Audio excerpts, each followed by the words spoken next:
We are live. What's up?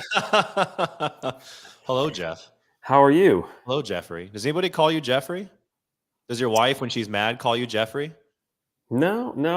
Okay. There's Honey. There's Jeff, but nobody calls me Jeffrey. I think not even my mom calls me Jeffrey. The only time I get called Jeffrey is when I am like at a like official, like the DMV, or at the security at the airport. Yeah. Jeffrey Januzek. Yes, that's Yeah. it. So I nobody mean, calls no me one Jeffrey. ever calls me Joseph. I've been called Joey since I was a kid. In fact, you know what's really, I don't think I ever told you this. When I was in the Navy, everyone in the Navy called me Joey, including like my commanding officers. And I never asked them to. They're like, what's up, Joey? Everyone else got last names. I was Joey the entire time. So your name is officially Joseph? Yes, it is. Yeah, so like lots of times what happens with misspelling, my last name's pretty gnarly, but a lot of people flip the R, it's REY, but there's Jeffreys that are ERY. Mm-hmm. So people flip that around all the time. I actually remember when I was a kid, my parents had like a nice little like coat rack thing made for like Jeffrey, and even that was spelled wrong, but they kept it. So it was like ERY instead of REY. So, have you ever seen Get Him to the Greek? That movie, Get Him to the Greek? A long time ago. I don't remember. You know, at the very end where he's like, no one's afraid of a Jeffrey. His wife has varicose veins. That's not true. But the other thing I'm not saying that about your wife. I'm just saying it's a quote from the movie. Yeah. I'm not trying to get in trouble here. No, all right. Yeah. I'm just going to, so I always, it's been like fucking 4 of these. Just go over notes of the game really quick. But there wasn't a lot. Like it was kind of, I don't want to say it was a boring game. I felt all around it was a pretty solid game for Seattle. There were just some choice moments where they looked kind of lazy, and it resulted in them getting a loss, which is highly unfortunate. Bjorkstrand completely walks Brent Burns. I mean, his first goal of the game was absolutely insane, to fake the shot and then go, was it forehand, backhand, or whatever? Unbelievable goal. And then after that, dude, Shoresy, like, welcome to the Seattle Kraken. Like, for him to get the defensive play on one end, and then he starts the breakaway on his own. The puck is in the air, and he hits it to himself full speed off of his stick, and then dekes the shit out of Freddie. It was just an impressive goal, man. I really, really liked it. I was like, damn, welcome to the Seattle Kraken, Shoresy. And he didn't have a good game against the Red Wings, so this definitely made up for it, because he had that really bad penalty that led to one of their goals, which forced overtime. Luckily, the Seattle Kraken won, whatever. Dumoulin, the first goal against Joey, and by the way, I have to say this really quick, because we've been a pro Joey podcast since day one. It's like I've been on that wagon since day one, and you've been on the Dundertaker since day one. But dude, 43 saves tonight is a new franchise record, and he got the fucking loss. Just inexcusable. But the first goal, I don't think is on him at all. Dumoulin completely blows a tire. It looked like Spronger last year in the playoffs. I mean, it was bad, and it was right next to the net. Carolina's a good team. They took advantage of it. They ended up scoring. And the second goal on him as well, it was a breakaway, and the Kraken just looked like they weren't trying at all. And there's 3 skaters for the Hurricanes, and they're just kind of tic-tac-toeing and just put it in a net. Joey stood no chance whatsoever. So the 2 goals that he does give up, I don't think are his fault at all. Slavin in overtime lost his stick, and for some reason the Kraken could not take advantage of that at all either. I don't understand how the hell that went down. There are guys like weren't even getting proper changes. For some reason, they just like weren't generating any offense in overtime that felt anywhere like legitimate, and I didn't understand that, because I thought they had some really good chances. And Carolina ends up scoring with like 30 some odd seconds left in the game, and the Kraken ended up losing 3-2. So great notes. Thank you. I only ended up because, the East Coast trips always screw me up, because, the other night I know that they're fitting in all 30, all 15, matchups. So all 32 teams played. So the Kraken game started a little later on the East Coast. But tonight, I didn't realize they started at like 6 o'clock our time. 6 o'clock. It was early, which is great, because it's 9 o'clock right now, and we're doing Kraken Pod After Dark. Right. Most teams don't start until this time, and that's kind of a problem. Right. And I was like prime time kid stuff. Plus, my wife went out and had a whole day with like some girlfriends today. which was awesome. She doesn't ever do that. So like I Nice. was in charge of the kids for the whole like night. So like I didn't get to settle down until 2 minutes ago. yeah, like I watched like the last 8 minutes of the third and then the overtime. Mhm. And what I was going to say is number one. So like, here's something that's kind of cool. Have you tried bringing up any of these comments onto the actual feed? Haven't tried. Not sure how to do that. It's a work in progress. I'm gonna try it out and see what happens here because That's cool. Melissa said something in here too. No, I do address comments as we go. Oh, here we go. How'd you do Yeah. that? Just one click. Yeah. As you were making fun of me the other night for being technically unsavvy, I am very tech savvy. By the way, let's address the elephant in the room. Calling me out. Let's address the rumors. It's not a rumor. No. I did say those things. You did. No, I watched you do it. I was pounding my fist on the table. It was like 10:30 at night. Now, here's my question: is Melissa, who's an awesome fan of the show, and always participating, which I just love. I don't care if we have 30 fans, but like the fact that everybody participates is great. So something, and maybe because I'm so just tired, right? Is like. Just with life in general, or the Seattle Kraken this early into the season. No, I'm actually at peace with the Kraken right now. I'm good with them. They got a point tonight, but they should have won. I was ready to tweet like we're going streaking, like the Seattle Kraken have won 2 in a row. I felt it. I was like, and this is what happened. But I want to first talk about Melissa. Yes. Do they hand out the hat in losses? I think they do, right? No, right. So no. That's what I was like, they don't do that, but I just had a blank thing. But totally, Melissa's correct. We definitely would give the hat, should we have won, to Joey. Man, that guy was just fantastic. He was awesome. So that was really good. How'd you do that, by the way? Did you just click on the comment and that was it? Well, on the side of my StreamYard over here, if you go over and to the right, you see the comments, banners, brand, some. Yeah. So click on the comments and it pops open. This is really neat. Yeah, no, I have the comments open. So then what? The 3 dots. Hover over it and you should see like a little thing that says it says show. Wow. Yeah. I'm a fucking. Yeah. Also, too, Melissa, what's up? This is my wife runs the show here and she is awesome. We get compliments. I do Zooms all the time in front of this stuff, like for work. And they were like, wow, that's an awesome background. What is it? I was like, it's the awesome wallpaper my wife chose. Pretty cool. I love that you get compliments all the time on a Zoom, where I think the first time we recorded and you were doing it from there, I made a comment saying it looks like you were like in a restaurant bathroom. So. It does look like that. Yeah, that is fair. That is fair. All right. So to the game is I can't wait to watch these goals. I'm going to watch these goals. Right. You're going to be fucking pumped because the 2 goals that Kraken had were very, very, very impressive. Like the skills of the individual players in Shorzy and Bjorkstrand were being showcased. I mean, it was outstanding individual efforts that led to the goals. And then the rest of the game was kind of like a little dilly-dally going on. I'm not really sure what was going on there, but I still felt like the Kraken were the better team for the most part. And it's really unfortunate. Like I think this is, from watching the Hurricanes for years be a really good team, Ron Francis's team, right? And I think what we saw here was a team that has been a great team for a long time, that's confident and knows what to do in the right situations. I think that's what we saw tonight, whereas the Kraken are still like figuring it all out and how to do it.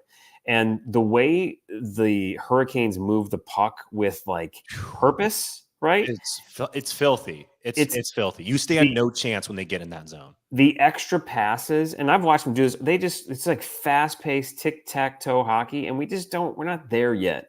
And like the goal that tied it up, I could see that coming from a mile away. And I was like, yeah. But I didn't see the trailer. I didn't see that, but I knew they were going to make that extra, extra. The Kraken make that extra 3rd or 4th pass into somebody's skates, and then it goes, or they hang onto the puck for too long.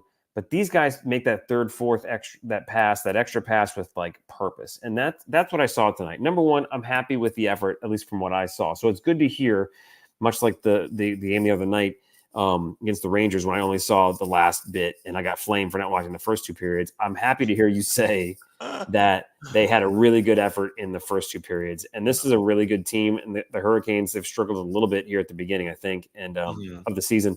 They're gonna contend for the Stanley Cup. I'm happy with the Kraken doing this, getting the point, taking it to OT. The only other beef I have with the Kraken is I'm tired of the OT cycling. I'm tired of the OTs, the constant like tiptoe into the zone and then come back out, and then tiptoe into the zone, then come back out, and then I Oh, feel we're like going on a change. All right, now right, we're going to set up a play. Oh, no, like we're bringing it back. Now we're going to set up a play. It's like, come the fuck on with this. if it's not perfect, just go for it. It's hold on, I'm frozen up. Can you hear me? Yeah, I can hear you. You're still fine. You're just Okay, frozen. good. I froze up. Okay, so but like it's 3-on-3 hockey. Use your speed. Use your speed. Like just go at it. Stop trying to make the perfect play. We can't make the perfect play. We're just not there yet. Now the other night we made the perfect play when we scored the overtime winner in Detroit, just because things broke down perfectly and they capitalized on it in the moment. A set play, perfect pass, that sort of stuff. I'm telling you, because obviously I play NHL hockey and I know how to coach it. Yes, we've known this about you for the last 3 years. Yes, I think they need to go into an overtime situation with chaos. Like, stop trying to be perfect. Stop trying to set up the perfect thing. It's just not going to work. Just rush these guys. Just throw everything at them. If we lose, we lose. We still got the point. Doesn't matter. But like, just go for it. So that's the only thing I have is I want to see them change up this strategy, which they won't, I doubt, in overtimes. And just go at it. Attack the net. Stop trying to set up the perfect play. That's it. So they almost did it. They almost pulled it off. And I was like, damn, okay, sweet. We're going to go to a shootout. This is crazy. Oh, yeah, I'm really pumped for that. Honestly, after the play that Shoresy had tonight, I was like, do we put Shoresy on the shootout? I was going to tweet that out. And I was like, I don't want to start a Twitter war right now. The only thing I can think about, though, is for me, what you said about the perfect play and the pass and all that in the Detroit Red Wings game specifically, Detroit Red Wings podcast, is that I can easily argue that play only worked because they fucked up, because there were 2 defenders on Eberle that ended up crashing into the boards. That should not have happened. They took out 2 out of their 3 guys. Eberle comes out of it. He's down on one knee. McCann has the puck. He does make a perfect pass. Eberle shoots it. He scores. But it's like the Red Wings, I guarantee they watched, that tape afterwards and like, we should not have been in that position. So as great as that pass and that shot on goal was for the Kraken to win the game, it was largely in part because the Red Wings really messed up. And tonight, Carolina did not mess up. Yep. And in fact, what you were also talking about with passing with purpose and like not going off a skate and like finding the extra man. I agree. Like when they were on that breakaway, when they scored the second goal, you couldn't see 2 of their skaters like on the screen at all. You knew they were coming. Like they were setting it up perfectly. And I was like, fuck me, they're going to score. Like, I mean, you watch enough of these games, you can tell when they're going to score, and they did. And it's funny that you mentioned off the skate because Beniers has just not really gotten it going yet this season. In overtime today, I want to say it might have been McCann. I can't remember who was with him on the 3-on-3 in overtime, but he had a dude wide open and he passed it right off the fucking opponent's skate. And I was like, oh my God, man. Like a dude is, I mean, we have them dead to rights. If we just make that one pass, it's a wrap. So that was really frustrating. So I was like, dude, I mean, it's you just see it, and then Carolina, the puck deflects a little bit and they push it up the ice and they score, and there you go. Kraken get a point instead of 2. So James says, third period seems to be problematic. Yeah. I'm okay with them. They figured out the first 2 periods in the past couple of games, right? So their front of the game effort has come a long way. The first half of the game, the first 2 periods, like they've played some solid hockey the past 2 games, right? They've woken up. I would say, to close. How do you close out a game? How can you do those things? I think what I'm starting to like now, and it's been a long way since the Colorado game here, but I think we're going to be just fine. I think the Kraken are going to be just fine.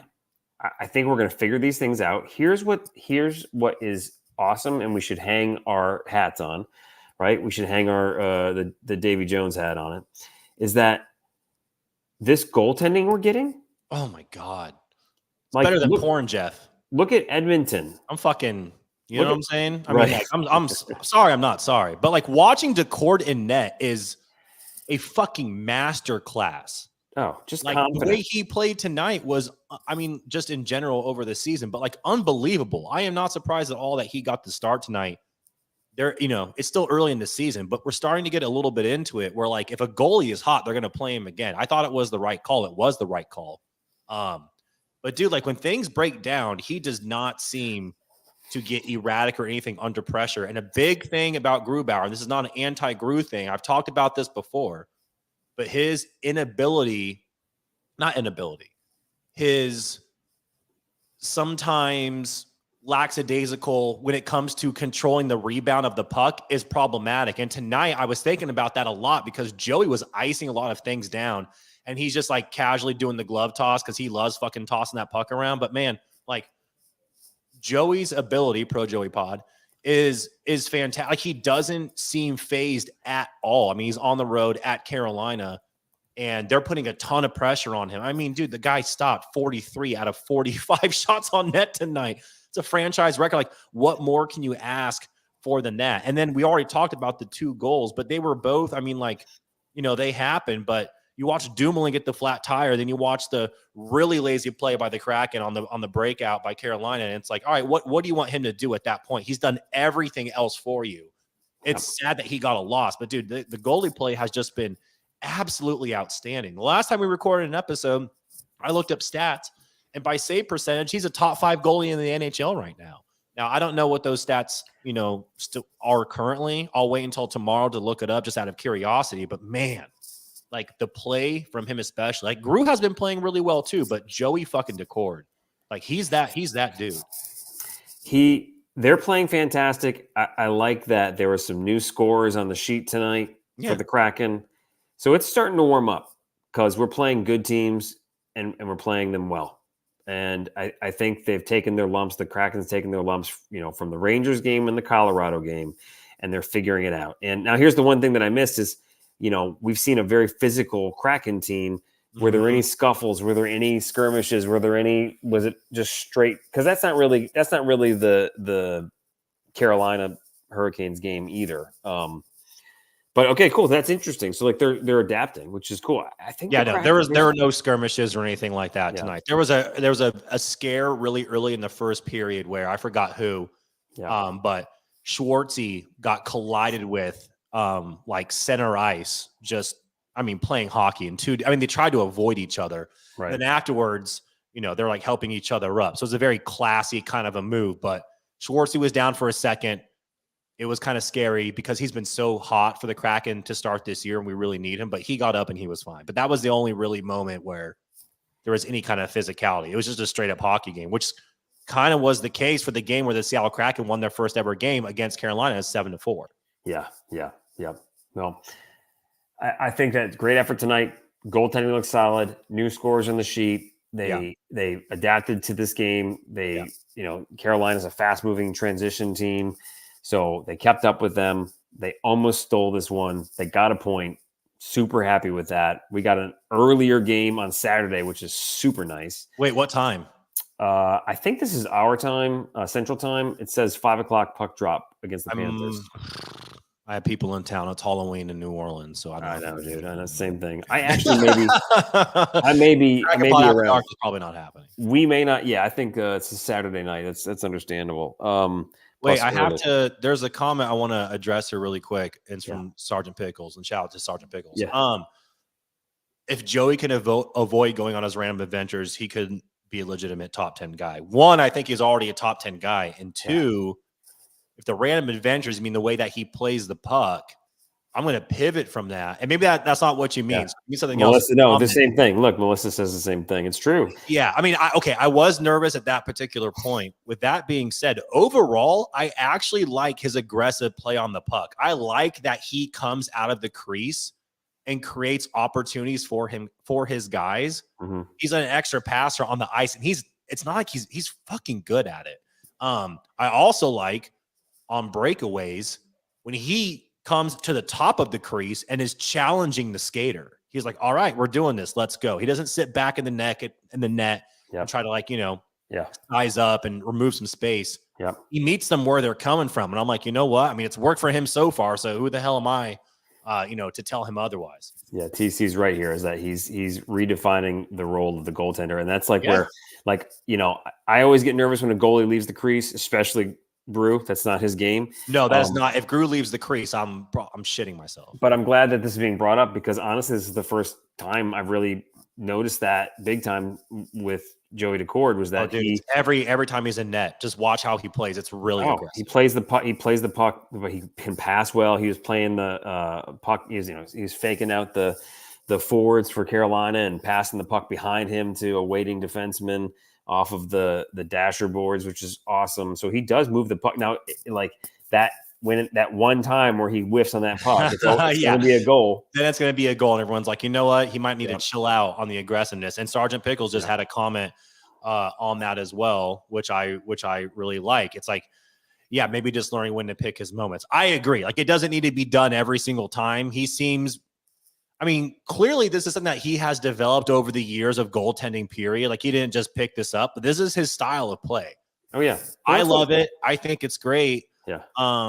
But like you said, there is going to be a game, and someone can mark this moment. There is going to be a game where he does try to make a play on something, and it ends up burning him, and then everyone's talking about it. So I think, I mean, honestly, the only thing I can say to that is it's going to change over the course of his career with experience. Like, he's going to pick and choose his spots. Yeah, I'm just so happy with the goaltending. And remember, this was something that we constantly just have struggled with the past 2 seasons, and it really just, I feel like, became rock solid just before the playoffs last year. And then we got what we got in the playoffs, and then what they've done in the offseason, training with the new goaltending coach, all that sort of good stuff, is paying off. So I'm actually, it's been a roller coaster season, only like 7 games in so far because I've been so angry, but now I'm like strangely confident. So Florida Bjorkstrand has 6 points in 7 games, by the way. I mean, quietly.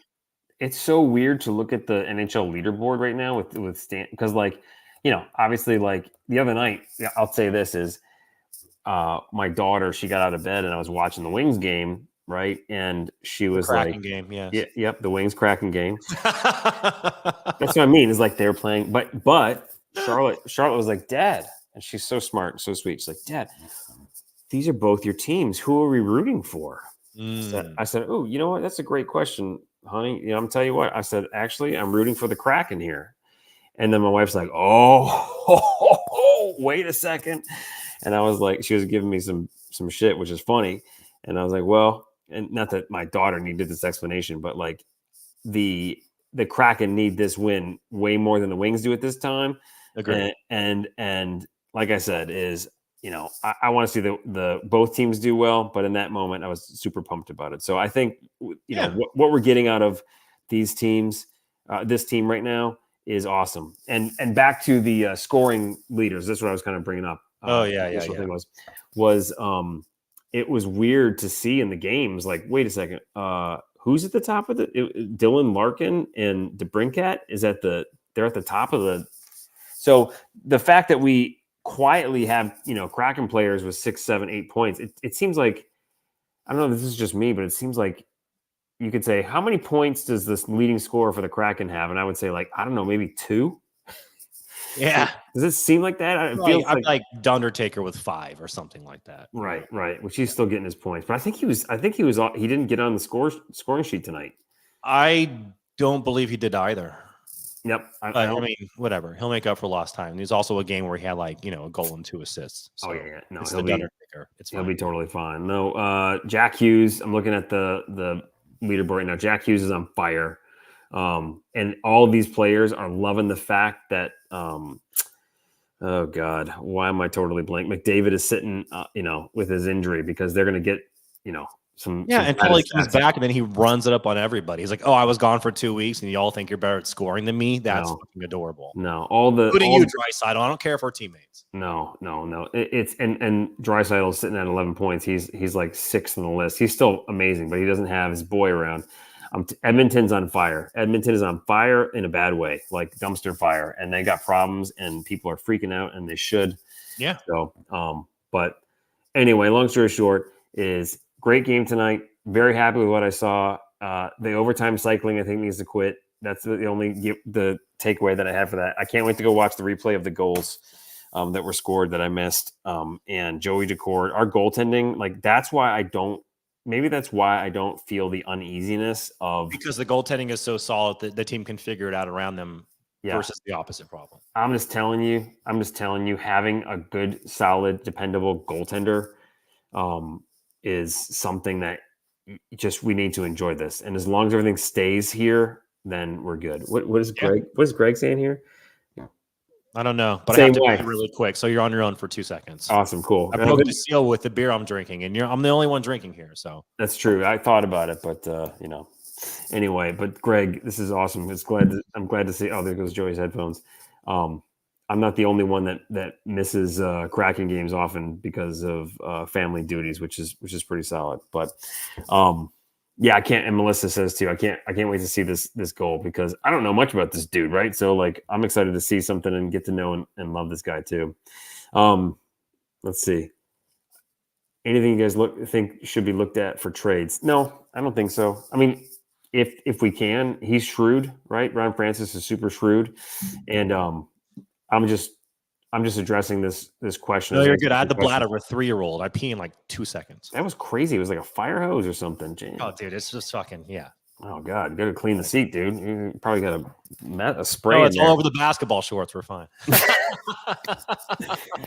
No, I don't think I wouldn't be worried about. We've made so many changes, not so many, but we made a lot of changes in the offseason. We've brought some new guys in already.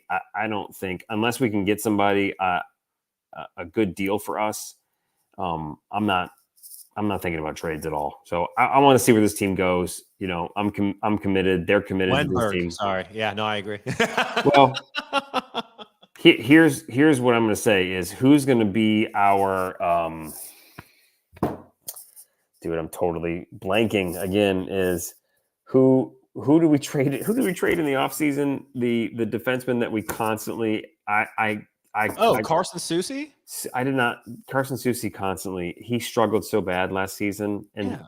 I love Seuss in general, but like, I'm glad he's gone because he was really struggling. I think he's doing. Now look how Dumoulin's playing. Dumoulin is playing so bad he makes me miss Carson Soucy, and that's fucked up. Yeah. Just saying. Yeah.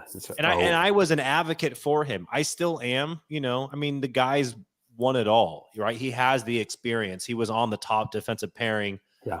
In Pittsburgh, he has all that stuff. But man, I don't know what's going on. I mean, him falling down tonight is the reason why they scored a goal to begin with. Like it's his play has not been good so far this year. I don't know if he's like on the wrong defensive pair. I don't know what's going on with him, but we got to figure something out with that guy. Yeah, there's some moves. I don't think they'll make any moves here. I'm about ready to wrap this up. But the last thing is, I wanted to address this. This is awesome. Sergeant Pickles says, I got a 2-year-old and a wife pregnant with twins. I understand, but got to commit to the team, brother. And that's exactly right. And so I just want to say you. That's literally you. This is my exact situation, dude, because my son is 18 months older than my twin girls. Mm-hmm. So this is the same situation. Mm-hmm. It is advice. My advice is get religious and start saying a prayer. No, dude. So when Megan was pregnant, like we went through it because not only that is like we moved to New Orleans. I quit my radio career, moved to New Orleans without a job because I was so fed up with it. She had a sweet gig, and I started looking around, and I basically started my business. Well, then the same year, almost the same, 6 months after starting my business, we had our first kid, Ford, my son, and then the twins came along. So like I'm growing a business, So what I'm telling you is it's going to be chaotic, to say the least, but for the most part you're going to love it. It's going to be awesome. There's going to be times where you're like incredibly just like pissed at the world and you feel like, you can't control anything, but hopefully you got a good support system to help you out with that. I can, now that they're 8 and the twins are 6, Ford's 8 and the twins are 6 it's way more manageable now. We're just dealing with a lot of personality. Yeah, you just leave them home alone all the time. Oh yeah, exactly. That's what we did tonight. It's like, so, my wife was out with her friends. I went and, shot some pucks down the street while the kids were just watching YouTube, getting served ads that they shouldn't No see. parental controls, just Mr. Beast on loop. No TV, no screens during the week, bro. No screens. But anyway, really? we're pretty hardcore about that. Okay, I like it. We're actually good parents. It's pretty awesome. Yeah, no, I believe that, Jeff. I just had No, I shoot pucks at them, though. That's the nice. bad parenting. But anyway, once in a while you have to balance things out.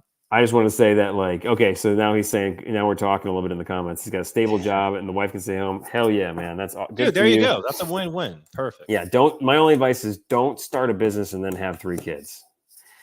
So that's the only advice I got. That's it. But dude, congratulations. That's awesome. That's really great. And for everybody else who has children or doesn't have children, congratulations on your life choices as well. I feel pretty good about it. Yeah, exactly. I'm thinking about I want to go to Japan next year. That's where I'm at. Yeah, but there's something special at traveling with kids, which is actually pretty cool. So I'm sure there is. I really like doing it just on my own. Uncle Joey can babysit. You know what's great? Uncle Joey in Japan, just doing Uncle Joey things. Yeah, you should do weird sex robot dinner show. I'm there. I don't have kids. Yeah, no. Yeah.